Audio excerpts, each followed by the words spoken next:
ಎಲ್ಲರ comfortable dress ಅಂದ್ರೆ ಅದು ಜೀನ್ಸ್. ಬೇಸಿಗೆ ಕಾಲ, ಮಳೆಗಾಲ, ಚಳಿಗಾಲ ಹೀಗೆ ಎಲ್ಲಾ ಕಾಲಕ್ಕೂ ಎಲ್ಲಾ ವಯೋಮಾನದವರು ಧರಿಸಬಹುದಾದ ಆರಾಮದಾಯಕ ಉಡುಗೆ ಅಂದ್ರೆ ಈ ಜೀನ್ಸ್. ಜೀನ್ಸ್ ಅನ್ನೋ ಟ್ರೆಂಡ್ ಯಾವತ್ತಿಗೂ ಹಳೆಯದಾಗೋದೇ ಇಲ್ಲ. ಯಾಕಂದ್ರೆ ಇಂದು ಹಳೆಯದಾದ ಜೀನ್ಸ್ ಅನ್ನ ಕಟ್ ಮಾಡಿ ಟೋನ್ ಜೀನ್ಸ್ ಅನ್ನೋ ಫ್ಯಾಷನ್ ಟ್ರೆಂಡ್ ಶುರುವಾಗಿದೆ. ಹಾಗಾದ್ರೆ ಹಳೆಯ ಜೀನ್ಸ್ಗೆ ಟೋನ್ ಜೀನ್ಸ್ ಅನ್ನೋ ಹೊಸ ಲುಕ್ ಹೇಗೆ ಕೊಡಬಹುದು ಅಂತ ನೀವೇ ನೋಡಿ. ನಮಸ್ಕಾರ ಸಿರಿ ವೀಕ್ಷಕರೇ, ಇವತ್ತು ನಾವು ನಿಮಗೆ ಟೋನ್ ಜೀನ್ ಮಾಡೋದು ಹೆಂಗೆ ಅಂತ ಹೇಳ್ಕೊಡ್ತೀನಿ. ಸೊ ನಿಮ್ಮದು ಹಳೆ ಜೀನ್ ಎಲ್ಲ ಇರುತ್ತೆ, ಸೊ ನೀವು ಅದು ಹಾಕೊಳಕ್ಕೆ ಆಗ್ತಾರಲ್ಲ. ಕರೆಂಟ್ ಟ್ರೆಂಡ್ ಹೆಂಗಿದೆ ಅಂದರೆ ನೀವು ಇವಾಗ ಹೊಸ ಜೀನ್ ತೊಗೊಳ್ಬೇಕು ಅಂದರೆ ಇಟ್ಸ್ ಲೈಕ್ ಅರೌಂಡ್ 800 1500 ತನಕ ಇರುತ್ತೆ. ಅದೇ ನೀವು ಈ ಟಾನ್ ಜೀನ್ ಹೋದಾಗ ನಿಮಗೆ 2500 4000 ತನಕ ಖರ್ಚು ಮಾಡ್ತೀರಾ. ಸೊ ನಿಮ್ಮ ಹಳೆ ಜೀನ್ನ ಹೇಗೆ ಈ ಹೊಸ ಟ್ರೆಂಡಿಯಾದ ಟಾನ್ ಜೀನ್ ಮಾಡೋದನ್ನ ಹೇಗೆ ಅಂತ ನಾನು ಇವತ್ತು ನಿಮಗೆ ತೋರಿಸ್ಕೊಡ್ತೀನಿ. ಟಾನ್ ಜೀನ್ ಮಾಡಲು ಬೇಕಾಗಿರುವ materials: chalk piece, scissors, cutter ಮತ್ತು sandpaper. First torn jeans start ಮಾಡಬೇಕಾದ್ರೆ ಫಸ್ಟ್ ಜೀನ್ನ ಮಾರ್ಕ್ ಮಾಡ್ಕೊಬೇಕು. ಸೊ ಮಾರ್ಕ್ ಮಾಡೋದು ಹೇಗೆ ಅಂತ ಇವಾಗ ತೋರಿಸ್ಕೊಡ್ತೀನಿ. ಸೊ ಮಾರ್ಕ್ ಮಾಡೋಕ್ಕಿಂತ ಮುಂಚೆ ನೀವು ಯಾವತ್ತೇ ಆಗಲಿ ಯಾವುದೇ ಜೀನ್ ನೀವು ಮಾರ್ಕ್ ಮಾಡಬೇಕಾದ್ರೆ ಫಸ್ಟ್ ಆ ಜೀನ್ನ ಹಾಕ್ಕೊಂಡಿರಬೇಕು. ಸೊ ದ್ಯಾಟ್ ನಿಮಗೆ ಎಲ್ಲಿನ ತನಕ ಮಾರ್ಕ್ ಆಗುತ್ತೆ, ನಿಮಗೆ ಎಲ್ಲೆಲ್ಲಿ ಟೋನ್ ಬೇಕು, ಎಲ್ಲೆಲ್ಲಿ ಕಟ್ಸ್ ಬೇಕು, ಎಲ್ಲೆಲ್ಲಿ ಸ್ಲಿಟ್ ಬೇಕು ಅನ್ನೋದು ನಿಮ್ಗೆ ಅವಾಗಲೇ ಗೊತ್ತಾಗೋದು. ನೀವು ರ್ಯಾಂಡಮ್ ಆಗಿ ಮಾಡಿಬಿಟ್ರೆ ನಿಮಗೆ ಸ್ಪೇಸಸ್ ಎಲ್ಲ ಜಾಸ್ತಿ ಆಗುತ್ತೆ, ಟಾನ್ ಡಿಫ್ರೆಂಟ್ ಸೈಡಲ್ಲಿ ಬಂದುಬಿಡುತ್ತೆ. ಸೊ ನೀವು ಹಾಕ್ಕೊಂಡಾಗ ನಿಮಗೆ ಎಕ್ಸಾಕ್ಟ್ ಸ್ಪಾಟ್, ನಿಮಗೆ ಎಲ್ಲಿ ಟೇರ್ ಆಗಬೇಕು, ಎಲ್ಲಿ ಸ್ಲಿಟ್ಸ್ ಬರಬೇಕು, ಇದೆಲ್ಲ ನೀಟಾಗಿ ಗೊತ್ತಾಗುತ್ತೆ. ಸೊ ಹಾಕ್ಕೊಂಡು ಆಮೇಲೆ ಮಾರ್ಕ್ ಮಾಡ್ಕೊಳ್ಳೋಣ. ಫಸ್ಟ್ ನಾವು ಇಲ್ಲಿಗೆ ಟೇರ್ ಬೇಕಾಗಿರೋದ್ರಿಂದ ವಿಲ್ ಮಾರ್ಕ್ ಹಿಯರ್. ನೆಕ್ಸ್ಟ್ ಕರೆಕ್ಟಾಗಿ ನೋಡ್ಕೊಳ್ಳಿ, ಎಲ್ಲೆಲ್ಲಿ ನಿಮಗೆ ಬಂದರೆ ಚೆನ್ನಾಗಿ ಕಾಣುತ್ತೆ ಅನಿಸುತ್ತೆ ಅಲ್ಲೆಲ್ಲ ನೀವು ಸ್ಲಿಟ್ಸ್ ಮಾರ್ಕ್ ಮಾಡ್ಕೊಳ್ಳಿ.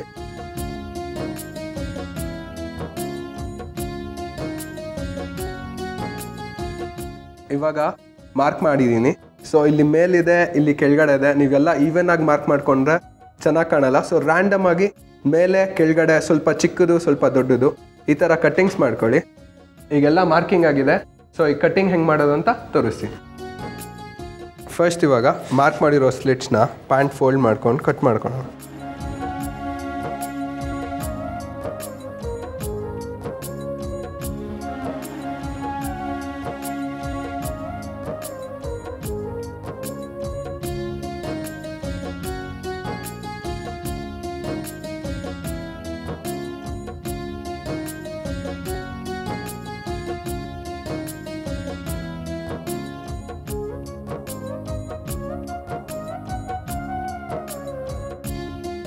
ಕಟ್ ಮಾಡ್ಕೊಂಡ್ಮೇಲೆ ಸ್ವಲ್ಪ ರಬ್ ಮಾಡ್ಕೊಳ್ಳಿ. ಸೊ ನಿಮಗೆ ಆ ಟೇರ್ ಎಫೆಕ್ಟ್ ಬರುತ್ತೆ.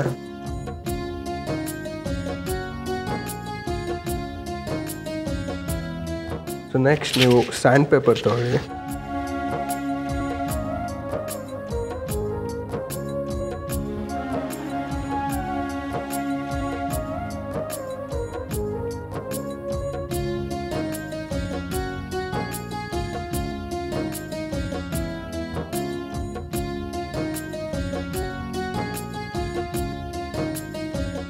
ಸೊ ನೀವು ಸ್ಯಾಂಡ್ ಪೇಪರಲ್ಲಿ ರಬ್ ಮಾಡಿದಾಗ ಏನಾಗುತ್ತೆ, ನೀವು ಕಟ್ ಮಾಡೋ ಎಡ್ಜಸ್ ಎಲ್ಲ ಈ ಥರ ರಫ್ ಎಡ್ಜಸ್ ಆಗಿರುತ್ತೆ.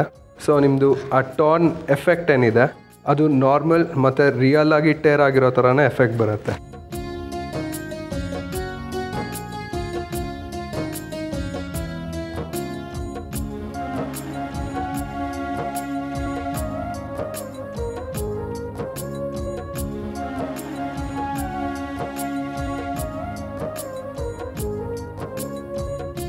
ಸ್ಯಾಂಡ್ ಪೇಪರ್ ಅಲ್ಲೆಲ್ಲ ನೀವು ರಬ್ಬೆಲ್ಲ ಮಾಡಾದ್ಮೇಲೆ ನಿಮ್ಮ ಫೈನಲ್ ಟಚ್ ಹೀಗಿರುತ್ತೆ. ಸೊ ಇದು ಡಾರ್ಕರ್ ಶೇಡ್ ಆಗಿರೋದ್ರಿಂದ ನಾವು ತುಂಬ ಚಿಕ್ಕದಾಗಿ ಹಾಕ್ಕೊಂಡಿದ್ದೀವಿ.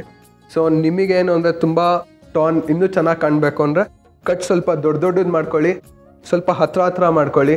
ಸ್ಯಾಂಡ್ ಪೇಪರ್ ಮತ್ತು ನೀವು ಈ ಕಟ್ಟರಲ್ಲಿ ಬ್ರಷ್ ಮಾಡಿದ್ರೆ ಇನ್ನೂ ಸ್ವಲ್ಪ ವೈಡ್ ಆಗುತ್ತೆ. ಸೊ ನಿಮ್ಮ ಟೇರ್ಸ್ ಎಲ್ಲ ತುಂಬ ದೊಡ್ಡದಾಗಿ ಕಾಣುತ್ತೆ. ಸೊ ಈ ಥರ ವೈಡ್ ಥ್ರೆಡ್ಸ್ ಮಾತ್ರ ಕಾಣ್ಬೇಕು. ಸೊ ನೀವು ಎಷ್ಟು ದೊಡ್ಡದಾಗಿ ಬೇಕು ಅಂದ್ಕೊತೀರೋ ಆ ಥರ ನೀವು ಟೇರ್ ಮಾಡ್ಕೊತಾ ಹೋದರೆ ನಿಮಗೆ ಅದೇ ಥರ ದೊಡ್ಡದು ಎಫೆಕ್ಟ್ ಬರುತ್ತೆ.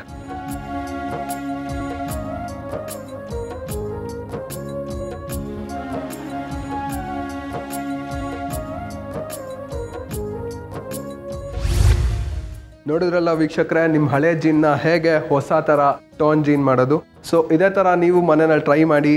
ನಿಮ್ಮ ಹಳೆ ಜೀನ್ನ ಡಿಫ್ರೆಂಟ್ ಆಗಿ ಟೋನ್ ಈ ಸ್ಟೈಲ್ ಮಾಡಿಕೊಂಡು ನೀವು ಹಾಕೊಂಡು ಫುಲ್ ಎಂಜಾಯ್ ಮಾಡಿ. ಹಳೆಯದಾದ ಜೀನ್ಸನ್ನ ಟೋನ್ ಜೀನ್ಸ್ ಅನ್ನಾಗಿ ಹೇಗೆ ಮಾಡೋದು ಅಂತ ನೀವೆಲ್ಲ ನೋಡಿದ್ರಿ ಅಲ್ವಾ? ನಿಮ್ಮ ಹಳೆಯದಾದ ಜೀನ್ಸನ್ನ ಬೀಸಾಡುವ ಬದಲು ಟ್ರೆಂಡ್ಗೆ ತಕ್ಕಂತೆ ಬದಲಿಸಿ ಫ್ಯಾಷನ್ ಲುಕ್ ಕೊಡಿ.